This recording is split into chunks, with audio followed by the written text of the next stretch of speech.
All right, we'd like to welcome y'all to the Coach and Coach podcast. Different setup tonight, man.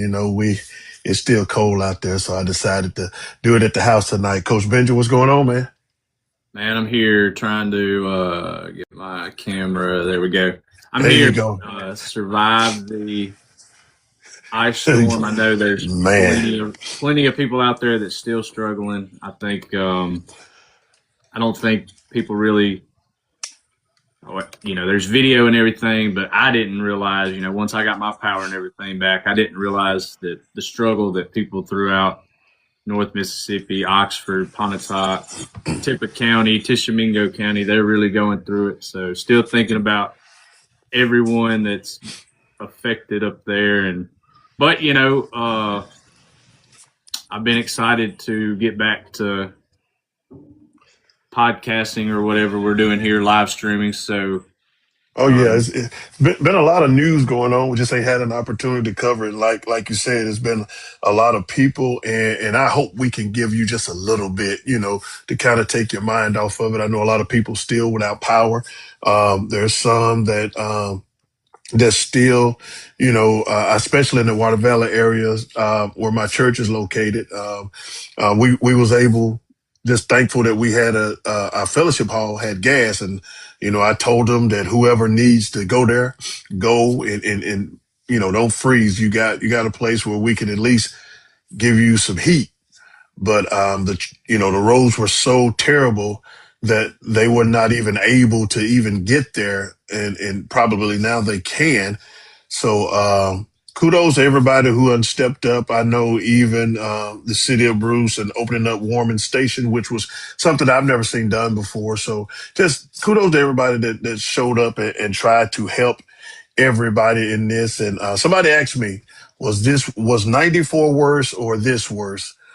Visually, 94 kind of looked like what Oxford looked like, but lasting effect, I would have to say 2026 has been pretty bad.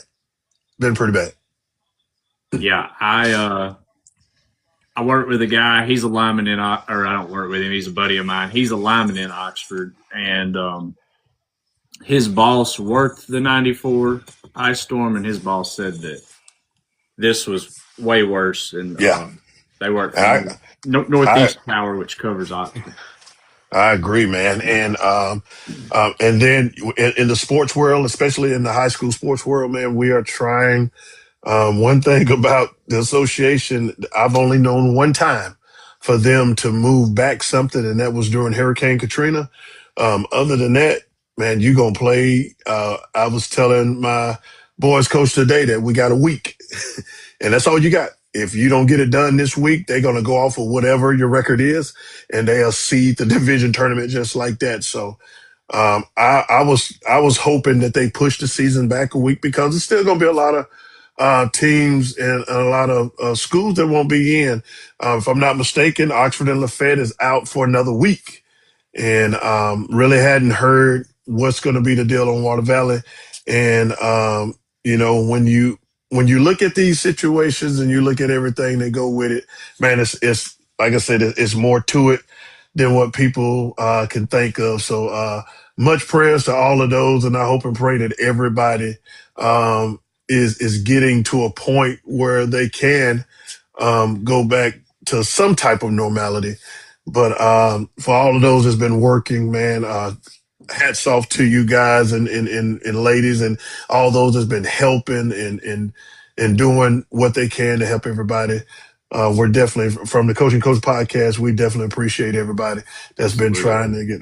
And I know that you was in a shape for a couple of days, and I told you I had offered up the office because man, I did not want you and the kids to be in the cold. But I Well, see I Miss will. Hair pull something off.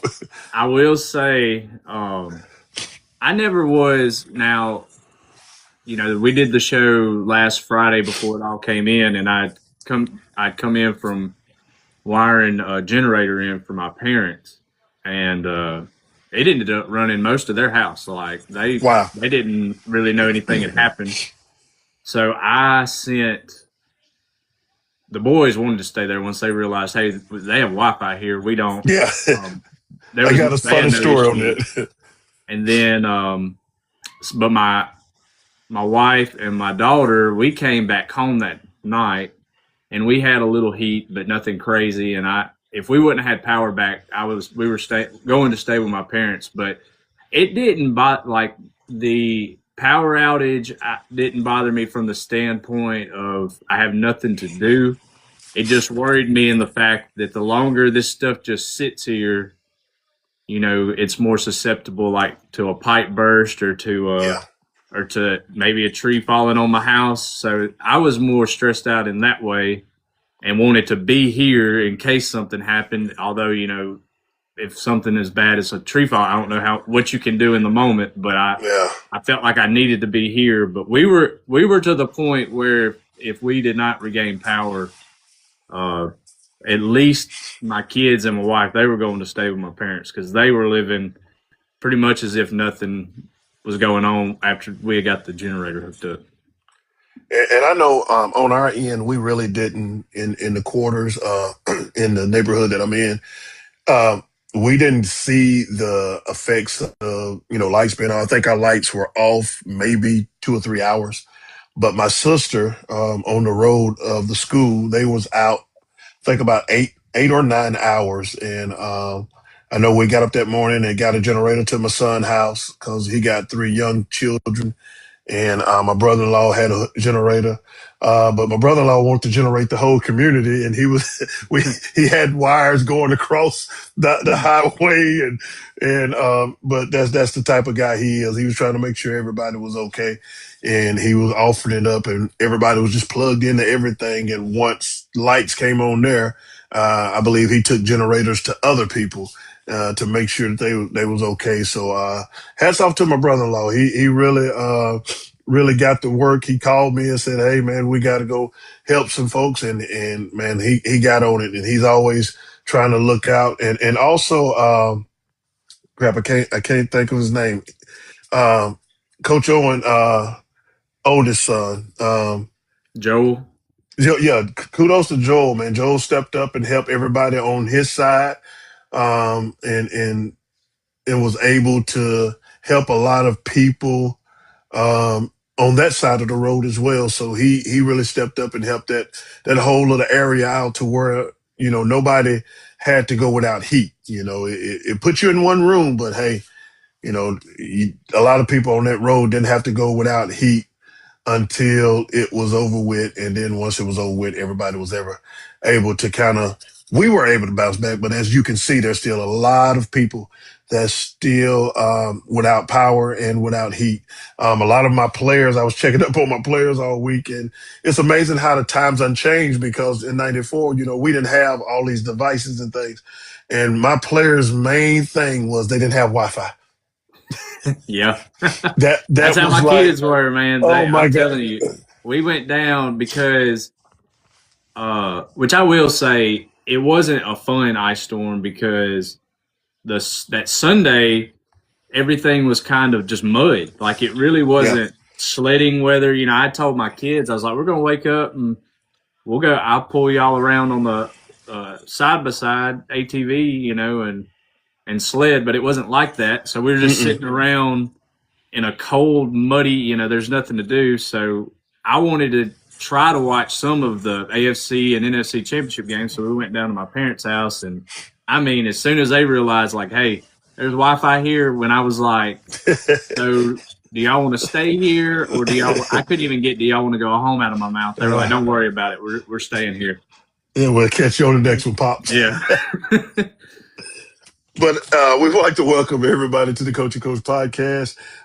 I am the defensive coordinator. I am the guy that makes sure that there's not a lot of points scored. The owner's that guy right there beside me is the one that makes sure that we score the points that we needed, and we make up the Coach and Coach podcast. Make sure you hit that subscribe button. Make sure you hit that screen. We call that the tip jar. Just tip us. It don't cost you no money to tip us. Just hit that screen. Hit that screen as many times as you can, and because that is what keep us on, and we appreciate all the love we get. If you happen to miss the show, make sure that you go and subscribe to our podcast. which is on Apple Podcasts, Spotify, wherever you get your podcast from. You can join. You can subscribe. You set your alert so you won't miss a show.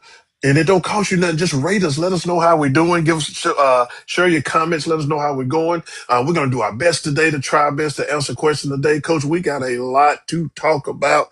Man, let's dive into it. But before we get into all of the football hoopla, man, I don't have my hand clapper here today, but I'm just going kudos to Coach Yo and the Lady Rebels.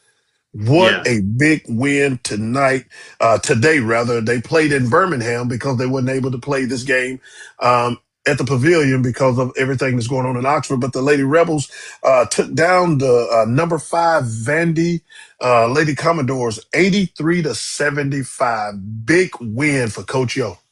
yeah. 20-1 Vanderbilt Commodores. Yeah, I 22. know that.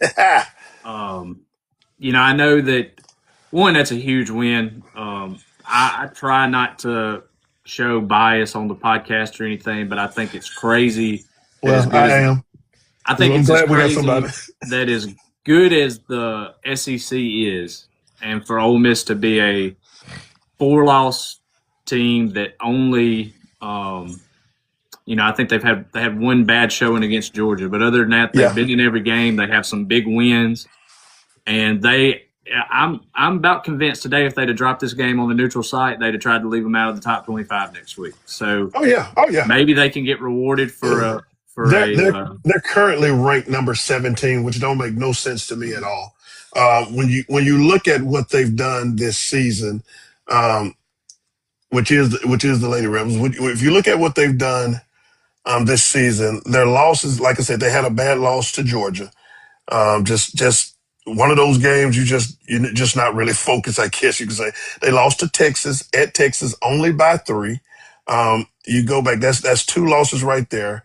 They lost to Kansas State by 1. That was in the ACC SEC challenge, and their 4th loss was to I'm trying to pull up that 4th, which was the first loss of the season. Chat can help me out. I'm trying to look for it, Coach. I'm not all right. They lost to Kansas State, and then that was they the lost. first loss, wasn't it? That was the first loss. They lost to Michigan. They lost to Michigan State. So a ranked Michigan State team. So their 4 losses outside of the Georgia game have been quality games that they have lost. And like I said last week, the SEC in ladies basketball is probably the toughest. No, I ain't going to say probably. I ain't going to say probably. I ain't finna try to be unbiased. The SEC is the roughest conference in women's basketball right now. They are the toughest conference in basketball. And when you see what they got coming up, they got the Tennessee game got postponed. It'll They be got in. I think they've moved it to Birmingham too. All right, they're gonna play that one in Birmingham, and then they got Alabama. Then they get a home game in Arkansas. They get a home game in Auburn. And then you got to go to Kentucky. Then you play another one with Tennessee. You get LSU on February the 19th. You got to go to South Carolina, and then you wrap it up in Florida, and then you get one game in March. So the schedule, I mean, the schedule. That's why I say it will blow my mind that if Ole Miss gets to the quarterfinals and don't host an opening round game, then you will know there is something in the NCAA out to get Ole Miss. And we'll talk about that in a minute. Yeah, which I thought last year's team was deserving to host and didn't, and I think this is a better team overall than last year's team. So Yeah. um, there's a lot more quality wins on the resume because they have a win over a ranked Kentucky. They just knocked off the number 5 team in the country. There's plenty of chances to Number 5, um, they beat number 5 at the time, number 5 Oklahoma. Oklahoma. Went Yeah, to, went there's to Oklahoma and beat them.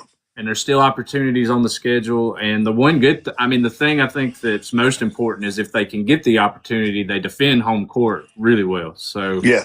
um, And I do believe the fans will come out, especially if they get that. If they're worried about if the fans going to show up, The fans going to show up for that game, and maybe we do a better job of making sure that we put you know women's basketball in its rightful place. I'm going to do it because I love women's basketball, but that I don't think the NCAA should have to worry about that. I think the turnout will be um, greater than they expect. And I'm gonna try to work on at least getting credentialed to go to cover a couple games. Maybe not, full credentialed for a season or something, but I want to try to when campus gets straightened out and they can get back in the building. I'm going to try to go cover some games, and I know our audience is just growing and taking off, but I think that they need more eyes on them because Yes. they've been very successful over the last 3-4 years. And it's a shame that when you look at women basketball, when you look at the likes of Caitlin Clark and Angel Reese and Cordosa and the Las Vegas Aces, Juju. You look at all these players that have came and really catapulted women's basketball. There's still not a lot of conversation about women's basketball. So I'm hoping that we can change that and help be a part of that change to shed the light on what is a growing brand. And if I'm a sponsor, if I was a sponsor, I would jump in on. I would buy low.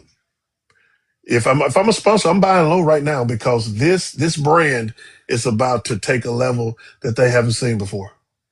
Yeah, and I mean, I think the men's tournament's always big, but I think that it's easier to get eyes on the women's tournament because it's just the ESPN networks. Where the men's tournament, you have like, what is that? The Turner Broadcasting with the TBS, the Yeah, you don't know. They CBS, TBS, TNT, True TV.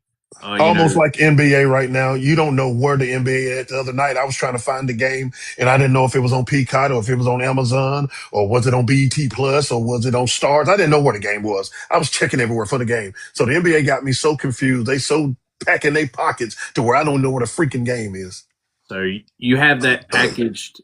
They have it packaged nicely where it's played on one network of channels, and I think that over the past couple of years, because I'm gonna be honest with you, I'm outside of just watching Ole Miss. I've never been big into basketball. I'll watch it, but I've never been able to cover it because there's 136 teams that play 2 or 3 times a week. It's just a lot Yeah. to keep up with. But I will say over the last few years, I have followed the women's tournament right along with the men's. I think it's growing in popularity. Like you said, there was a boom of talent. I think it's that class, high school class of 2020, that kind of grew the game, and I think that they're passing it on to the talented people to carry it on and grow it further. Coach, one of the things we did, my team, we were Asia Wilsons. There you My go. team, my team wanted a girl signature shoe. Ever since I've been coaching basketball, we've never had a women's signature shoe. So what we done, our team wanted, and we got some Asia Wilson. And as far as quality, probably one of the best basketball shoes we've ever had. So it's growing, it's getting there, and it's giving girls now an opportunity to say, okay, I can do something with this brand. I don't have to. It don't have to be over with. I can keep pushing this brand. There you go. And you don't have to be 6'9". Yeah. You know, And the NIL era, I think at LSU? What's her name? shoot, Flage? which one? You got Fly J. You Yeah, got her. Yeah, I'm pretty sure that she signed an NIL deal with Nike, so that she'll get that guarantee. Like they value her as a pro who will be able to sell merchandise. So she'll be the next one that. she's gonna sell merch, but I don't think her game is gonna really translate in the WNBA because right now she's really you don't really hear much about her. I don't think she's a star. She's not a superstar to me. Now a lot of people might say, "Oh, you're just hating." You're an I Ole just Miss think, fan, coach. You can't. yeah. We Hey, got beef with You got beef with LSU right now. but I just think there's other players on that team. the young lady that come from South Carolina. I just think Flage was as good as the people she had around her. She had Angel Reese there. Angel Reese was a superstar. She was a superstar, and and she's been able to grow her brand. I think Flage is going to be. I will be shocked because I watch a lot of WNBA. I watch WNBA a lot, and the talent in the WNBA, I don't see where she goes to the WNBA and dominate. I just don't see it because those players in the WNBA are more skilled than what people think. If you don't watch it, you won't really know it. But the skill of the WNBA players is miles ahead of mediocrity. Like their game is really when you look at the players that they have and the household names that they have in UNESCO that play with the Liberty. Obviously, Asia Wilson with the Ace, and you got Boston and Caitlin Clark in Indiana. You know, I just don't see Flage going and dominating on that level. And, you know, I may be wrong, but I'm just telling you what I see. And I look at the WNBA game and how, you know, because even Paige in Dallas, she played with the Dallas team. She didn't just, you know, take off. Now she had some games. She had a couple of games where she was okay, but there was no explosion. There wasn't no Paige Becker like we saw in Connecticut. Because when you get to the WNBA, just like any professional team, everybody's on that level. And she realized that, you know, that even Caitlin Clark had some issues. She had some issues physically because it seemed like every bump had put her on the injured list. And outside of a couple of games, she haven't just really dominated the game. And, you know, Asia Wilson and Anescu, players like that have really, you know, set the bar so high that you're gonna have to come with it if you coming into that league. Yeah, I'm gonna take your word for it. I I really try to do a better job with keeping up with statistics and things, but I'm gonna say that basketball scouting is not my strong suit. So I'll take your word for Coach, I got 4 wins this year. Apparently, they ain't mine either. But it. but let's move on. Let's move on, man. Hey, let's go ahead and address the elephant in the room. We know what the talk been for the last couple of weeks. This whole thing with Dabo and now Fresno State, which is very ironic that the school that Lane played for is now in it. This whole thing about tampering and coach, you said this in October, you said this in November, you said it, you've been saying it, and I guess people ain't been listening to the show, but you said everybody tampers. Oh yeah, everybody tampers.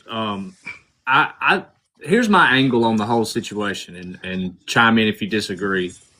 I think that everybody's kind of, I won't say everybody, but most fan bases have just kind of come to the conclusion that, hey, you know, we're tampering with rosters, our rosters being tampered with. We're going to trust our general manager, our head coach to replace the talent that leaves. We're hoping that we retain players.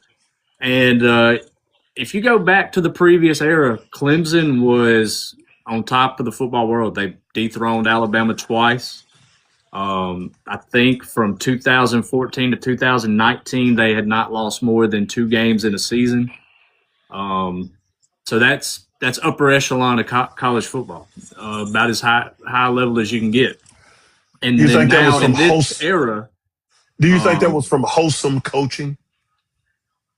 well, no, I think that at that time it was, you know, we're going to get people. I think they had a good staff, but also you get players by buying Dodge Chargers and $100 handshakes. Exactly. But in this era, which is an era that That everybody can do it. that everybody can do it, but an era that I think Dabo is like, I'm not stealing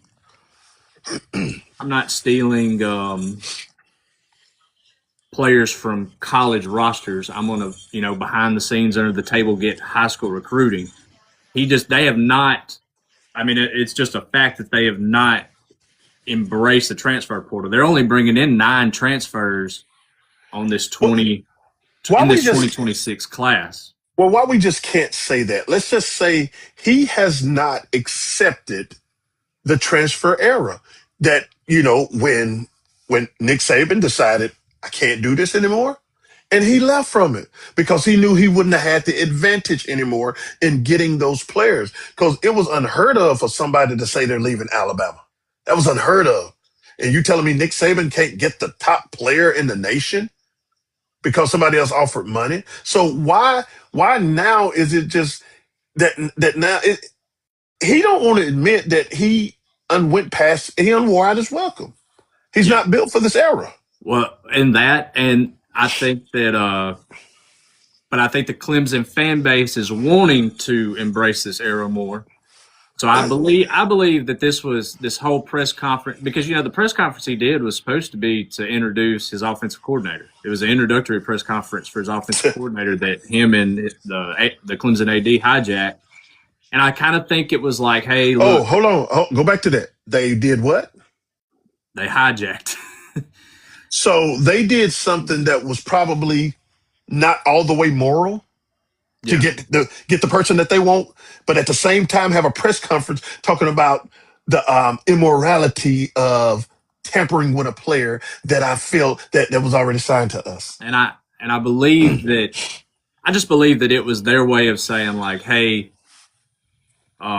instead of blaming us for not getting the job done, let's go blame Ole Miss, and we're going to turn them in and get the storyline moving this way. But I'm gonna be honest with you. We can, we'll go with the conversation where you want to go with it. But I personally don't. I just don't think anything's going to come of it. I think that the next news will break. It's getting crazier every day. We got, no one, the Alabama situation with the basketball player and the judge that granted his Oh my deal. gosh. You have that going on. I think I'm gonna tell you. I think when there's no portal window in the spring, that I think it's going to be lawsuit left and right after spring practice to try to Get out of it. redo a portal window, bring that back.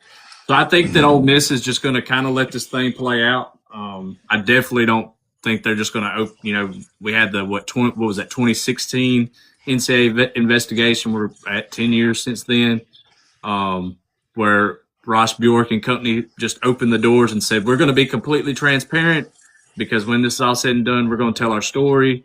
The story never got told, and they were completely transparent and got railroaded.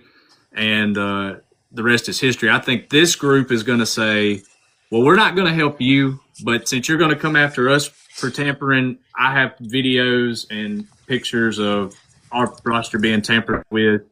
I think it's crazy that Auburn's head coach has come out and said he doesn't like the tampering stuff, but it seems like Ole Miss and Auburn exchanged it looked like a trade. Like, hey, I'm going to trade you these two guys, and you're going to trade us these two guys. So I agree with the chat that tampering exists everywhere. And that's why I think the NCAA is going to have to decide, like Trey says, do we want to open Pandora's box? Because I think once you come investigate Ole Miss and say we have two public claims, evidence turned in from Fresno State and Clemson of you tampering, well, then they're going to turn around and say, well, I have four, where Ole Miss can say, well, I have four.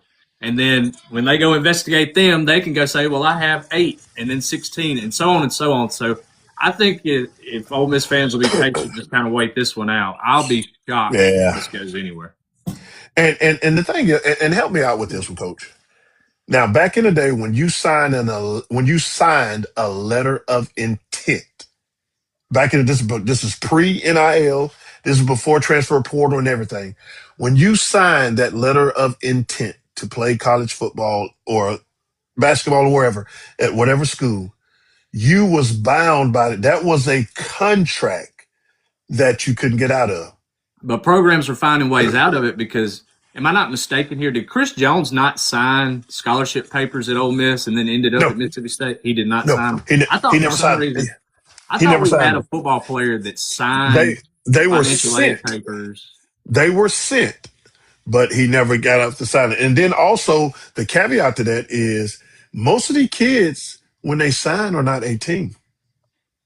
And I found that out. I found that out when with Tyreek Gunn. I found that out with Lamarcus.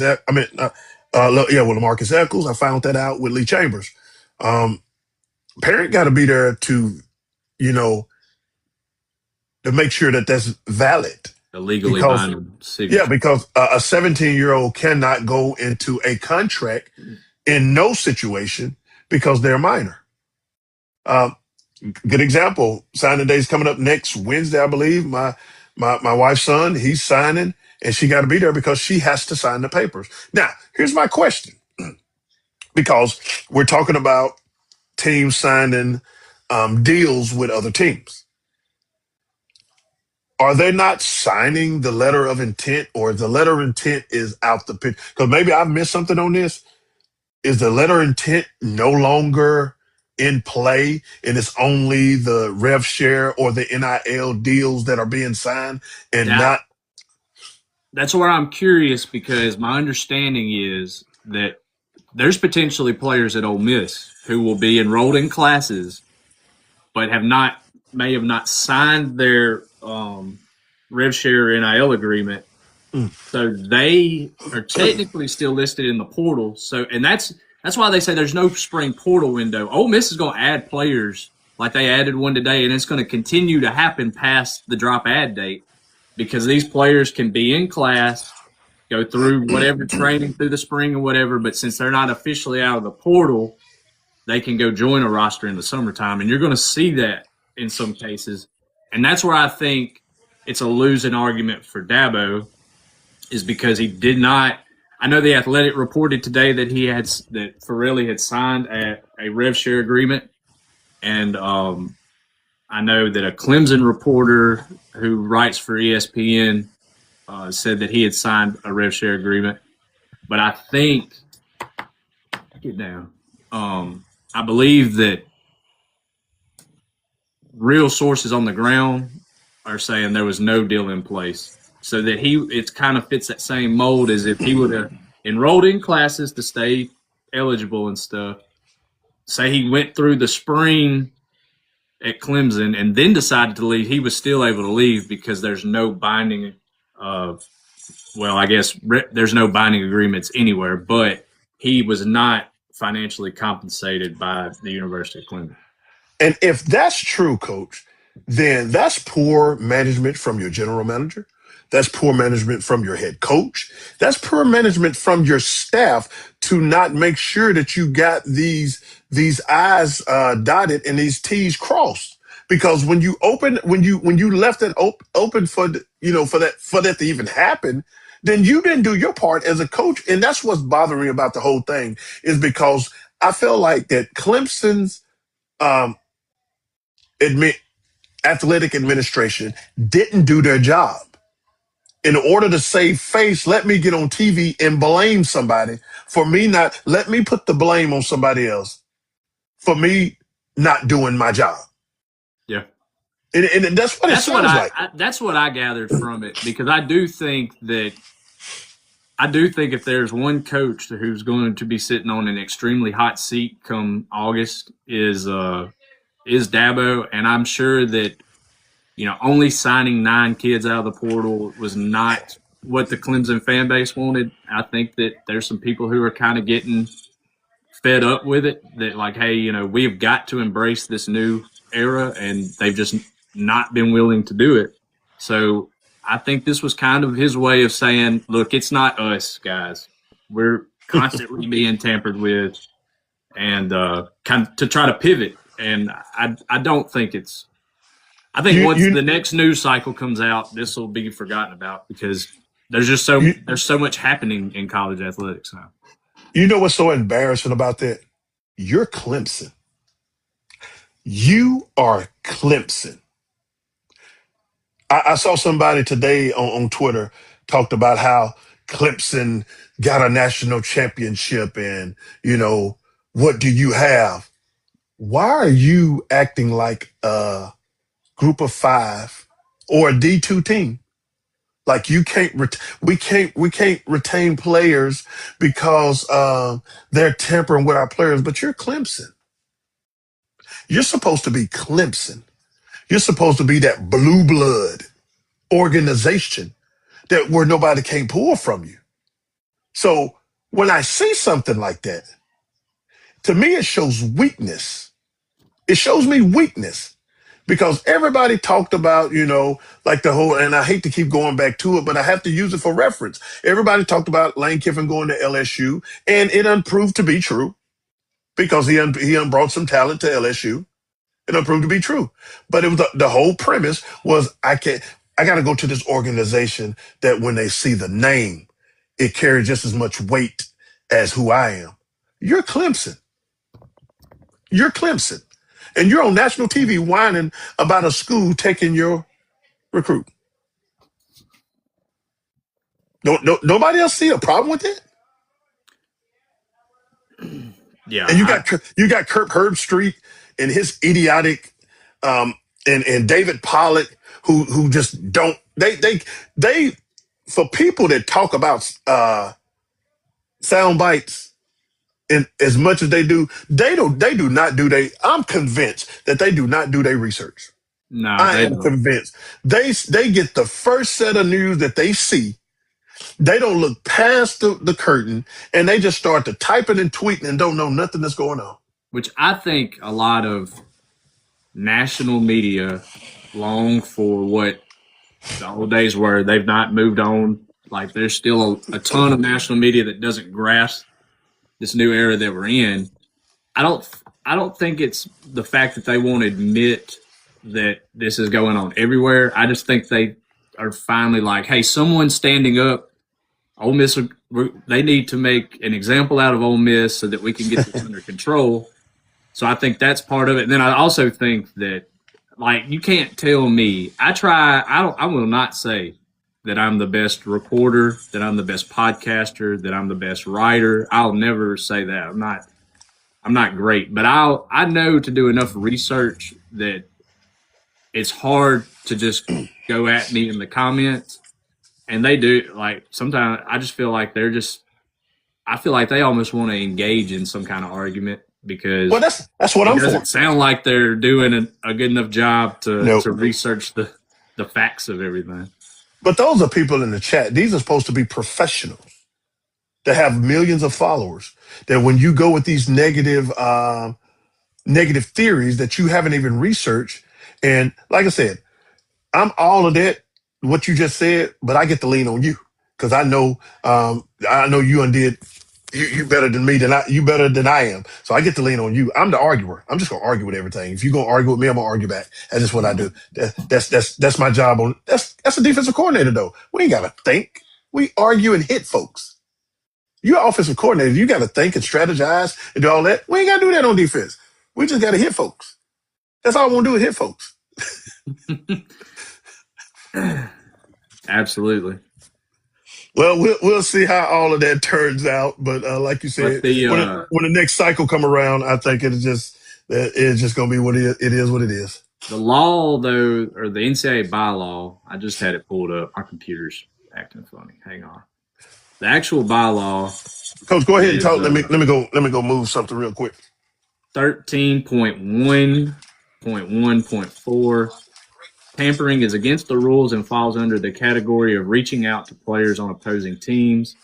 An athletics staff member or other representative of the institution's athletic interests shall not communicate or make contact with a student athlete of another NCAA Division I institution or any individual associated with the student athlete. Example, family member, scholastic or non-scholastic coach, advisor, directly or indirectly without first obtaining authorization through the notification of transfer process.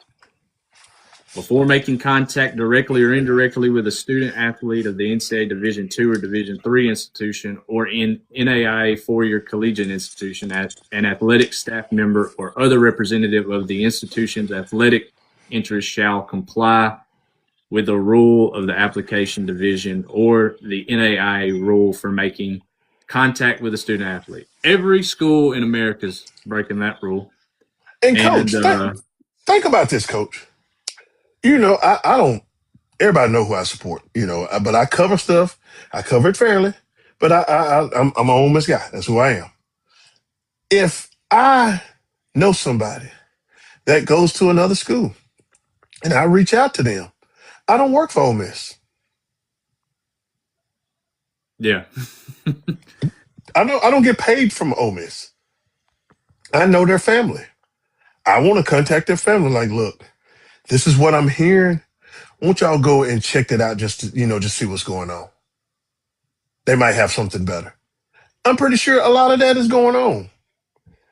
Or hey, I heard that they looking for a linebacker. I'm hearing in the grapevine that TJ Donner is going to leave, and they looking for a linebacker to lead that. Man, I think you ought to look at it. so if um if the NCAA was to find Ole Miss guilty, it will likely be a level 2 recruiting violation, which is just, from my understanding, a suspension of Pete Golding suspended possibly the Louisville game next year. And if he gets to choose what game he's suspended, I'm sure that he'll The choose the Citadel. Charlotte game. And Well, then a level 1 violation, if which they would have to have proof that Farrelly was offered money to leave the Tigers for Ole Miss, which Sweeney says he has proof. That ain't would that what be ain't that what everybody do? that would Coach, if be that's coach, if that's the case, then Lane is in trouble too. If that's the case, then freaking Ohio State is in trouble. There's a lot of people in trouble if that's the case. and that's my thing. Like, I think the only punishment is either the 1 game suspension, because I just don't think they're going to be able to enforce a level 1 penalty, No, they can't or enforce the level two. or if they come out and say we did have a rev share agreement, well, then you're going to have to Ole Miss will have to pay the buyout on the rev share agreement, which I think they'll do. I just think it's, and then I kind of wonder, like, what's the real truth, because we've heard the Clemson side and everybody echoing the Clemson side. We haven't heard the first statement, and I don't expect to hear a statement from Ole Miss Go. about One thing about it. it, I don't think Golden is. When I say he's a football guy, he is a legit football. I thought that was just talk, but as I see him maneuver, he is a football guy. And one thing about quiet people, them are the people that you got to watch. Yeah. Them the most dangerous people. Those that sing all loud and talking about, look at me, I'm strong, beating my chest. Okay, them the one you can whoop. But them jokers that don't talk a lot, that's very calculated. That means that if they're not talking a lot, that means they are observing a lot. They're looking at it. They're very calculated in what they do. Those are the dangerous people, because you're not going to tell me that Ole Miss is sitting up there waiting for for that domino to drop so they can go ahead and say, okay, well, I got the remix right here. Yeah. I'm And sure and that Ole Miss has plenty of receipts. That I just think that, it's like when you've let too much toothpaste out of the tube and you can't get it back in. Saying, I think the NCAA, if anybody's at fault here, it's the NCAA. There's no rules, and I don't know none how you enforce rules when there are no rules. You've let or this none. go so long, that I really don't see it going anywhere. Yeah, the NCAA got themselves in a mess that they can't get out of, and they're starting to look like a joke organization right now. And um, there's two um, there's two conferences that run college football right now, and it's the SEC and the Big Ten. That was evident when they was trying to make a decision on whether we go 16 teams or 24 teams. Everybody was gauging their response off of what Sankey or the Big Ten commissioner had to say. So the TV. NCAA don't have nothing. You're just a house that we live at. We're letting you rent. We're letting you, whoever the NCAA, who's the NCAA chairman, who's leadership in NCAA. Uh, You know, you a good example. The NCAA president is no different than the NFL commissioner. You're just an agent. The NFL commissioner is just an agent for the owners. The owner's going to tell you what they want, and that's what you're going to do. That's basically what the NCAA president is. He is an agent for the SEC and the Big Ten, and they're going to tell him what they want, and he's just going to do it how they do it. So I'm sorry, I don't think the last I heard, I don't think Clemson's in the Big Ten or the SEC. Jim Phillips is the current chairman of the NCAA Board of Governors. Jim Phillips, you just collecting a check, and you're just doing whatever they tell you to do. But like I said, we'll see how all this turn out. Thank y'all for all the news that y'all giving us because it's going to go for nothing. But coach, in a few weeks, man, I don't know how, coach, but I can tell you right now, on February the 12th, I will be at Calhoun County Courthouse. I will be there, and I will be there to cover this injunction hearing. But what else are you hearing on that? What other updates that you have on that? Well, the NCAA met twice this past week, and from my understanding, nothing got done. Like, I don't think, like usually you hear there's rumors leaked that the committee's leaning one way or the other way. I think they are just at a dead standstill. Now, they did request for more documentation, which Ole Miss provided late last night, early this morning, and they're expected to meet early next week. Ole Miss, I guess Trinidad Chambliss's representation, is it William Liston Group? They went ahead, we all know this. What was that, Tuesday? Decided that they supported filing the preliminary injunction. And like you said, the court date is February 12th at 9:30 a.m. in Pittsboro, Mississippi. There's I'm so a great Mexican spot, right? If you guys, I've seen everywhere on social media that Ole Miss fans plan on being there. Go give my guys over at the LFA your business. You can have a nice lunch in there. But if you want some soul food, go to Tenella. You can go. You can go over there by the post office. I forgot the name of it, but if you go over there on that same side, if you go there, there's a road that go down there. There's a restaurant right there. If you want some soul food too, so plenty of places to eat at. It's the only thing there besides the courthouse, so you can't miss it. Those are the only places there to eat. But I think it's interesting. Calhoun County is going to have a big storyline here in the next couple of weeks if the waiver thing doesn't pan out. And I'm just guessing that if they couldn't come to any kind, I thought the evidence was pretty well in Chambliss's favor. And if they couldn't come to a decision in 2 days of meetings, I don't think they're going to. I think that this will Coach, you know definitely what? happen on February You 12th. you know what, Coach? I'm in in my government class. We're talking about constitutional law during that week. I think I'm going to take my class over there and let them experience a hearing There you go. in live action. So Yeah. I'm gonna go ahead and file that paperwork on Monday, and we're gonna call it a field trip. And I'm gonna take my bus over there, and we're gonna go and see this happen in real time because they need to see how the wheels of justice roll. They need to see this. Yeah, I think that's about the best thing you can come up with to get in, not because there's going to be reporters standing outside. You're going to be in there. So, yeah, I think you should try to work that out. Yeah, yeah. I'm gonna get on that Monday morning, but it's it's pretty much Chambliss is sold on. I just want to play college football next year. I really, me personally, I thought he should have dipped into that bag of the NFL, but I think Chambliss realized, okay, I can be better. I can get better, and staying that other year while I get better, I can still get paid while I'm trying to get better. Is a nice, if I can get better and not have to struggle financially, then that's not a bad deal at all. Yeah, you're looking at. I'm confident extremely confident that he'll be the quarterback at Ole Miss in the fall. So you're looking at a $5 to $7 million once you add in probably all the endorsements that'll come along with his rev share contract to quarterback for one season. I know in one podcast, right when we were talking about should he declare, should he stay, I just read where a lot of NFL scouts thought that he was not ready. That there were some mechanical things, and then the type of offense that Ole Miss was in, and how they utilized him in the passing game. It didn't think that would translate. So now you get a chance to develop in the offense. You're now going to have been in it more than a year.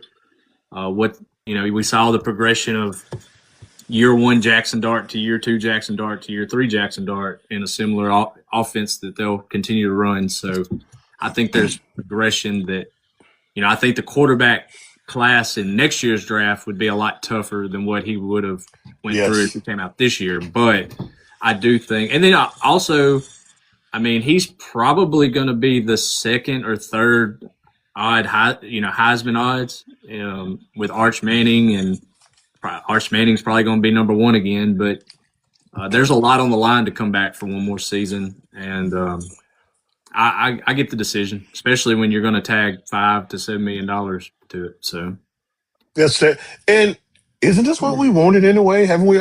We just wanted college players to just stay in there, and now there's a way for them to stay, and now we're complaining about them staying. So I don't get it. I guess there's no pleasing anybody at this point. But that is what's going on, and like I said, I think we're going to be over there. And then we can, I set my little camera up outside after it's over with, and try I to, can meet you over there. yeah. Well, I'm finna say either get you over there, or We'll remote get you in, we'll get in there. and we'll go live because it's a big moment for just football fans in general, just to see the process. Because I definitely want to see. I want to listen to the argument. I want to see the process go. First, I guess the first thing is to see if it is open to the public. That's the first thing you got to see. And I'm fortunate enough to got some people over there that I can talk to see, okay, is this public? Will I be able to bring my class to witness this? And once I get that established, then we'll go from there, and that will be on a Thursday. So that will be very interesting.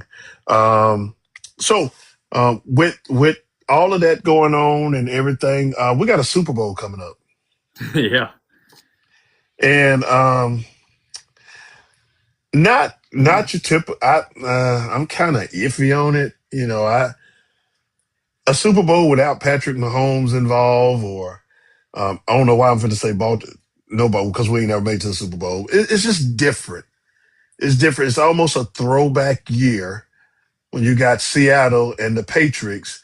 And I think the last time they played in the Super Bowl, a boneheaded coach decided not to give the most powerful back in the NFL at the time the ball at the 3 yard line, and thought it was wise to throw a pass, and made a player legendary because he picked off the ball. What With the Super Bowl coming, what do you see? What are you thinking? How do you feel about this year's Super Bowl? I'm kind of excited for it just from the standpoint of two reasons.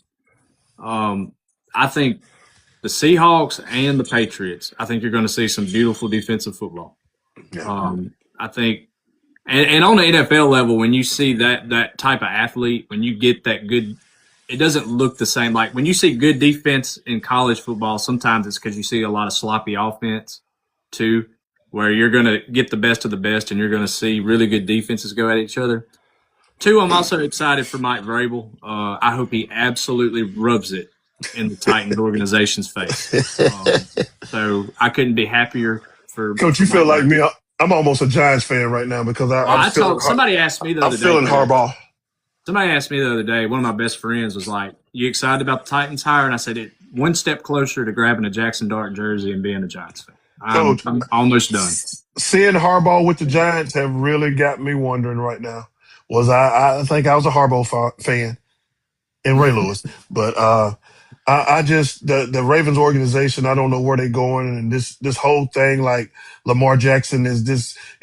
Patrick Mahomes got Super Bowls. These type of quarterbacks got championship. Lamar Jackson, they fire coaches for not getting to the championship.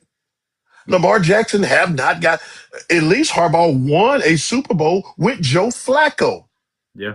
With Joe Flacco. So for them to let Lamar off the hook because he's been an MVP. Well, the last I saw, MVP is a regular season award. Yep. That's what it is. It has nothing to do with what you do with the postseason. And Lamar Jackson has failed in the postseason year after year after year. And I'm just tired of looking at it. And their solution was, well, let's get rid of the coach. Well, Jackson Dart his game is finna get stepped up. But the Super Bowl, I'm more happy for Sam Darnold. And here's why, coach. Sam Darnold was a player that just basically we thought it was done. Yeah. We thought the best we saw in Sam Darnold was at Oklahoma. That was it. That was it. So for Sam Darnold to have the opportunity that he had, and for Minnesota to just say, you know what, thank you for getting us to 13, 14 wins, but we're going to go with the kid right here. Goodbye.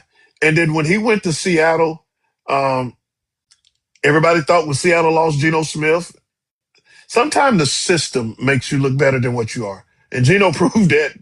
But Sam came back and still put up numbers, and he did it without DK Metcalf, Tyler Lockett.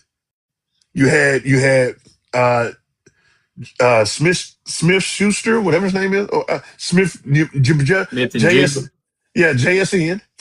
You had him, and he's been able to do it without that, because I really believe that when you got those type of receivers, not saying JSN ain't gonna turn into that receiver, but when you have to leave your game plan, what made Brady so special is that even when he had Randy Moss, he didn't allow Randy Moss to dictate, okay, I gotta get the ball to him or is he gonna start whining?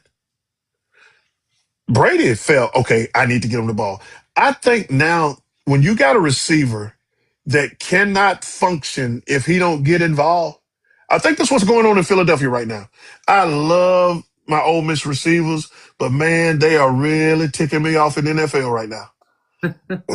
They are really just. I mean, you win a Super Bowl and it wasn't enough. It wasn't enough. So I think him not having to force the ball to DK really helped him and helped the Seahawks this year. And I mean, crap, number one seed walking their way to possibly a Super Bowl championship. Yeah. And it's cool. Like, I think, which it won't matter in the Super Bowl, but from just enjoying the playoff standpoint, like seeing home playoff games at the 12th man, home of the 12th man, and we saw Chicago Bears have a home playoff game. That's Soldier Stadium's a cool environment. You saw uh, The blizzard in in Denver. in Denver. I saw the second half. I saw when it became a blizzard. My Oh power my was out, goodness. and I made my way down to see it. But I enjoy. I thought it was a great outside of that. Uh, that what game was it? Was it 49ers Eagles? There was one game, or was it Seahawks? There was one NFC game that I can't. It wasn't that interesting, but other than that, I thought there were some great games, and to go back to what I said earlier, like I never understood why the Titans wanted to move on from Vrabel, so I hope he just absolutely rubs it in their face. And I mean, they seem very excited about, you know, the last time I saw Robert Sala as a head coach, he didn't really have a lot of pieces around him, and it didn't work out. And now you're going into another situation where you don't have a lot of pieces around you, and there's a big question mark in Cam Ward. But I don't know if it's Cam Ward because who do we throw the ball to? Yeah, I mean he's got some Who really young receivers. He's got some receivers that I think could be good players, but they're not. I just don't know if he'll ever, with the current setup, if he'll ever have that get over the hump. Especially, like, you should be able to compete in the AFC South and you can't. So, um, and then the running game? Do you still? It seemed like Carolina got the best out of the Cowboys running back. Do you still go with Pollard, or do you? I mean, what's the deal? It's just that offense is in a mess right now, yep, and I don't think they got. And you bring in a defensive minded coach, and then you bring in former head coach of the Giants to be the offensive coordinator. So it's a lot of hires. I'm scratching my head on. Um, I was shocked that Kevin Stefanski got a job as quickly as he did. That really shocked me. I guess the Rooney Rule is out the picture now. I just, I mean, um, I don't know why the black coach don't get the opportunities as their counterparts do.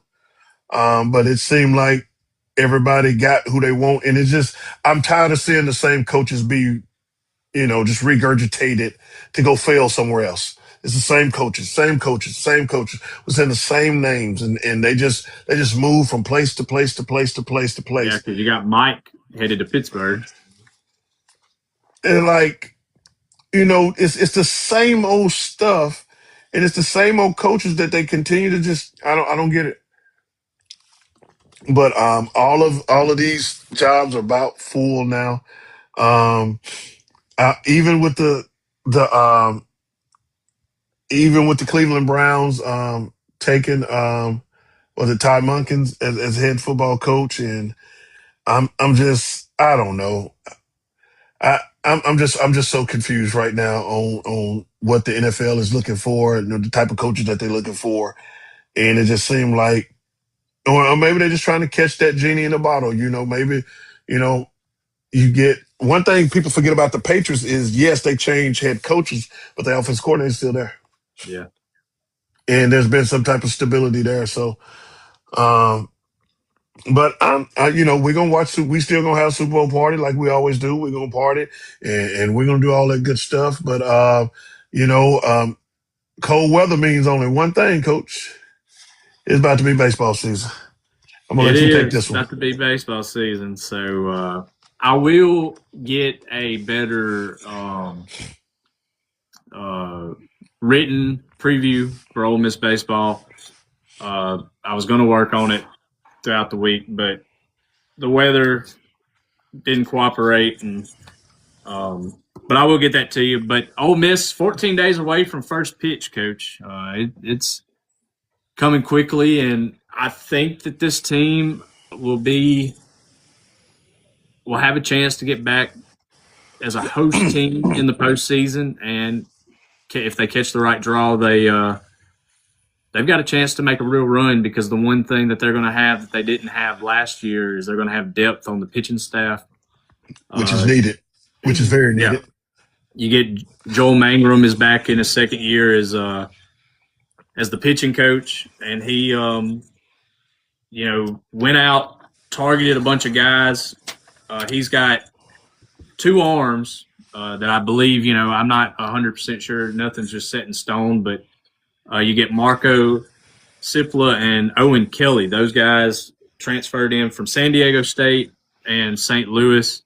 Uh, Marco threw 71 in a third innings last year, had a 3.91 ERA with 74 strikeouts, 4-3 record as a starter, and he was a second team All Mountain West.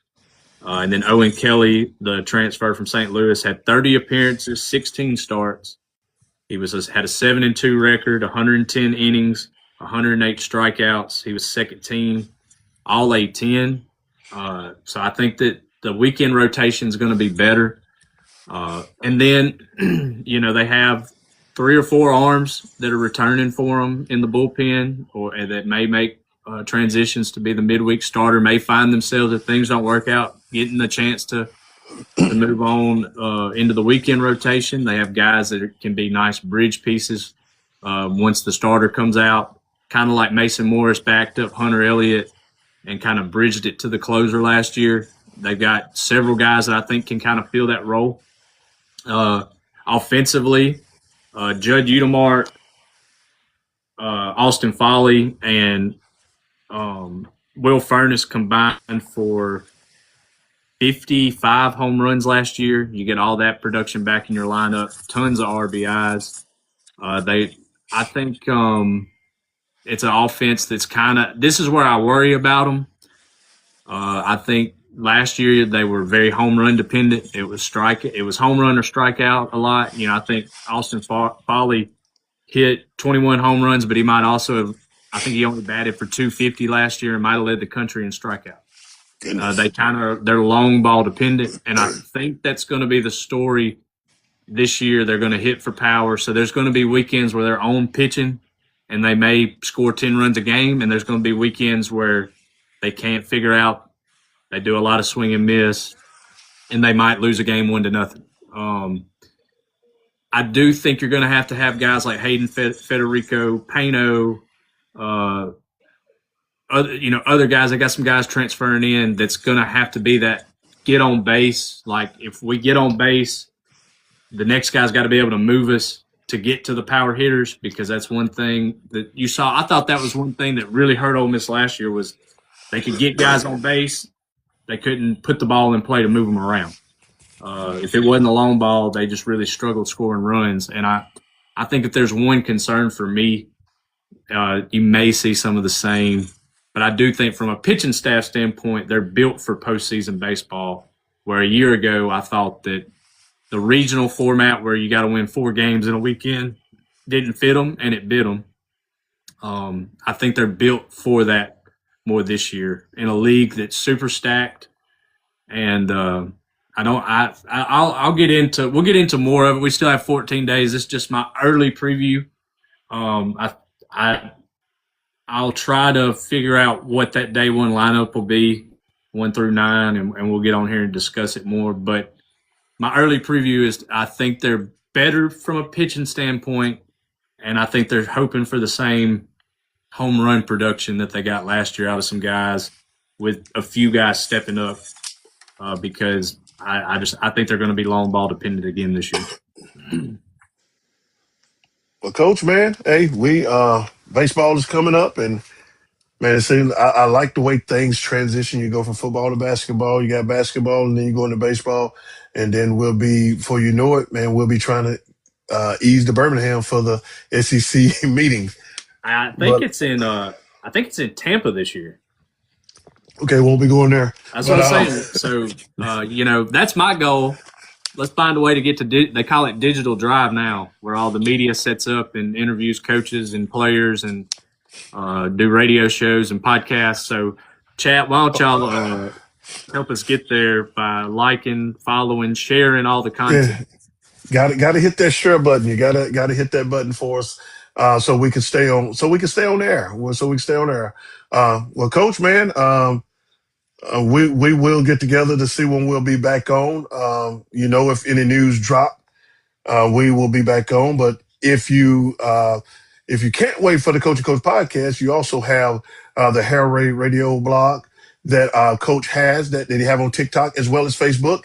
And if you got 10 minutes, then Coach Marks will meet with you with 10 minutes. So we got content on top of content to keep you active. So we will let you know what's going on.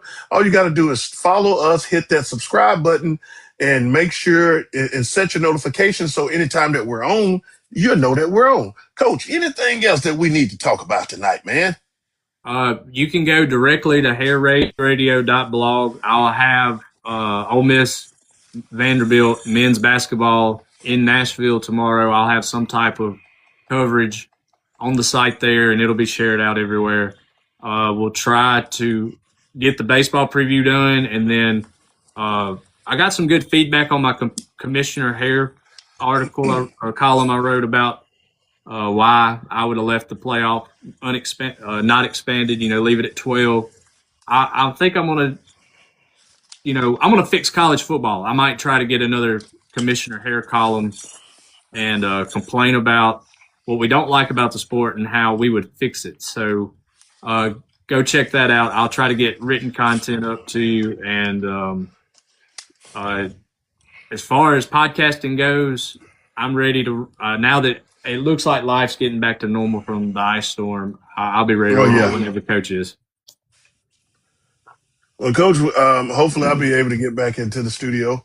It's cold in there. Sometimes that heat don't really push like it's supposed to.